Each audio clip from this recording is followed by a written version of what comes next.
So when I heard there was another Battle Royale game coming out, I'd be lying if I said I gave a shit. I'm a fair weather fan of Battle Royale games at the best of times, and it's a genre I've only ever really dipped my toes into. But when I heard this new one was being developed by Respawn Entertainment, the guys who worked on Titanfall 1 and 2, I decided to take notice. Also because people wouldn't shut the hell up about it and kept pestering me to play it. So I did, and what I experienced shocked me. I know this might be hard to believe here, but this is a first-person Battle Royale shooter released in 2019. Stay with me. That has an optimized engine, good netcode, and gameplay that's actually enjoyable. Yeah! I know, it sounds like madness, but the fact of the matter is that a free-to-play game that came out of nowhere and is working off what's become a pretty tired and stale genre is probably going to be one of the best shooting games of 2019. Did I mention it was free to play? Yeah, you can just download it from Origin and get right into it. No sign-ups or nothing. Well, I mean, of course, you're selling your soul to the devil by using Origin, according to some people, and EA are the worstest company ever, but otherwise, it's a simple thing to get into. Now, I'd say most people know what Battle Royale is by this point. These are the games where you drop onto a large island with no weapons and you have to run around and try and scrounge for gear. Then move to a randomly chosen location on the map as a giant circle slowly zeroes in. Along the way, you run into other squads and you kill them. Last squad standing wins. It's simple and it's easy to get the hang of. And that's why it's become such a popular genre with gamers. Yeah! Good job. A match could go for 5 minutes or it could go for half an hour. It's a combination of skill and RNG, which makes for an incredibly addictive formula. Right. I think we've all been at that point where you just keep saying you're just going to play one more match, then the next thing you know, it's 2 AM in the morning. I do have to say that I think anyone who says they're reviewing the game at this point is kind of talking out their ass. While it might be easier to kind of summarize the whole thing, that's really going to be glossing over the key mechanics. I understand the hypocrisy of me saying this, so think of this as more of a glorified impressions video than anything else. Nice. The characters, or the legends as they're called, is what really makes the game what it is, and learning the abilities of each of these and how best to use them is something I don't think is going to happen overnight. And I just don't think the game's been out long enough that people can claim to know how all of these work yet. At the moment in game, there's 8 legends, with 2 being locked behind a paywall, and each of these fills out some kind of role. Talking about all of them would be incredibly time consuming, and I've purposefully only played a few of these during my time with the game to try to best learn how to play them most effectively. One of the ones I've used the most has been LIFELINE, who's a healing character. Able to drop down little robot to heal your squad mates, and her ultimate ability calls in a drop pod with some pretty nice gear in it. I've also been playing BLOODHOUND, who's a hunter who reminds me a bit of Mordecai from Borderlands, and this one has the ability to literally track other players, and his ultimate allows him to scan the nearby environment to reveal player outlines. What's great about these characters is that whilst they've all got their own abilities and ultimates which might feel out of place in a Battle Royale game, the thing is that none of these feel overpowered or unbalanced. Gibraltar's like this big guy who can call down an airstrike on a small area, and you'd think that that would be certain death. But surprisingly, the airstrike doesn't really do that much damage.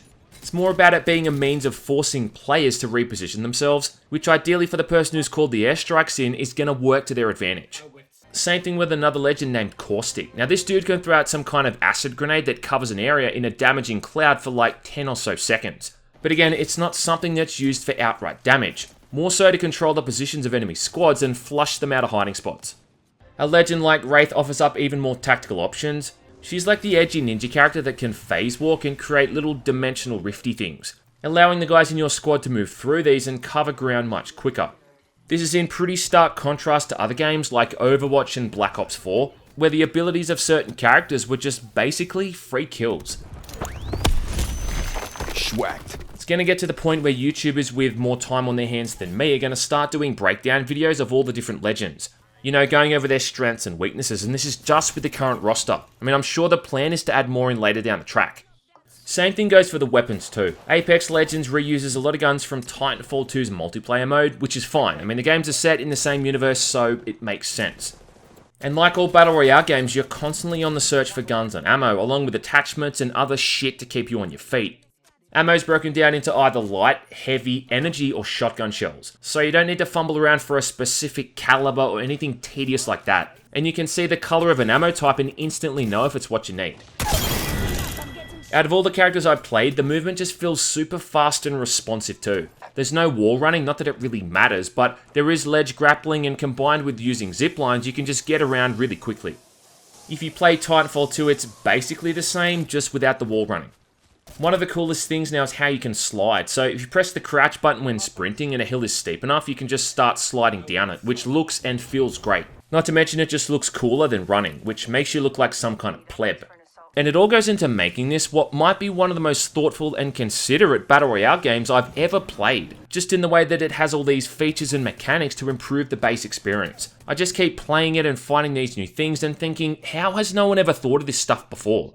For starters, when you drop into the map with your squad, now you can designate someone to be the jump master, which means the other two players can basically just latch onto that player and let them control where you're landing. This way, everyone's going to drop in the exact same place, and you don't have to worry about your squad getting separated, unless of course they manually choose to split off. When you're dropping in, all of the other players leave these colourful vapor trails, making it much easier to ascertain if people are dropping near you. If someone on your squad is killed, all is not lost, because if you can manage to find their body and retrieve their banner, you can head to a nearby respawn point and allow them to get back in the fight. If they're super lucky, they can even head back to their belongings and retrieve their gear. You are the real MVP.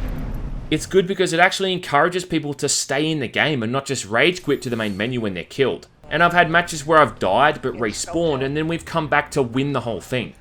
Like I said before, ammunition is color coded, and the same goes for armor and other items too. So like in traditional RPG games, you've got basically common, rare, epic, and legendary gear, making it easier to identify how valuable loot is from a distance without having to stare at like a stat screen or anything.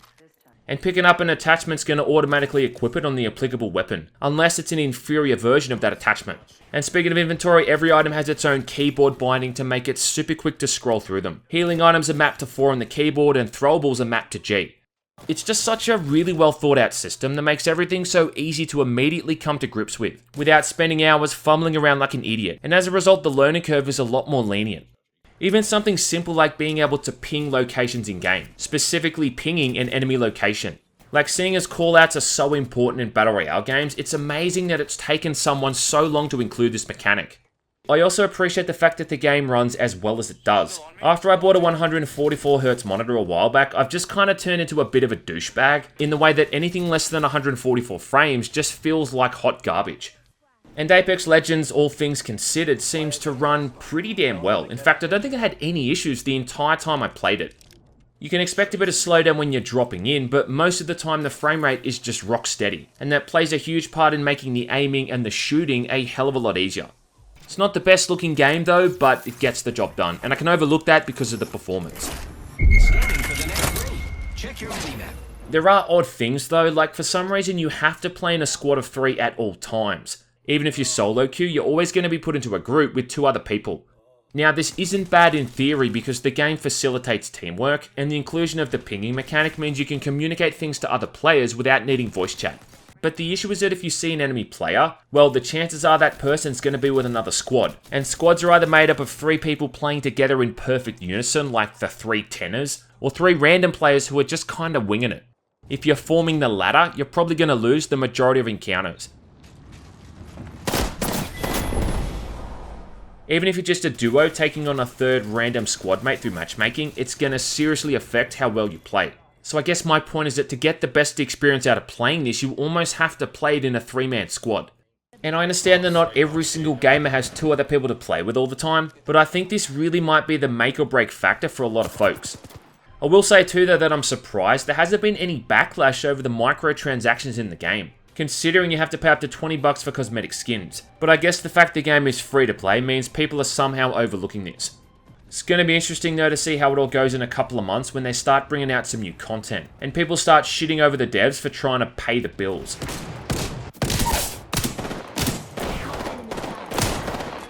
Overall, look, it's kind of hard to state just how much fun Apex Legends is, and I think you really have to kind of play it to see what the fuss is about.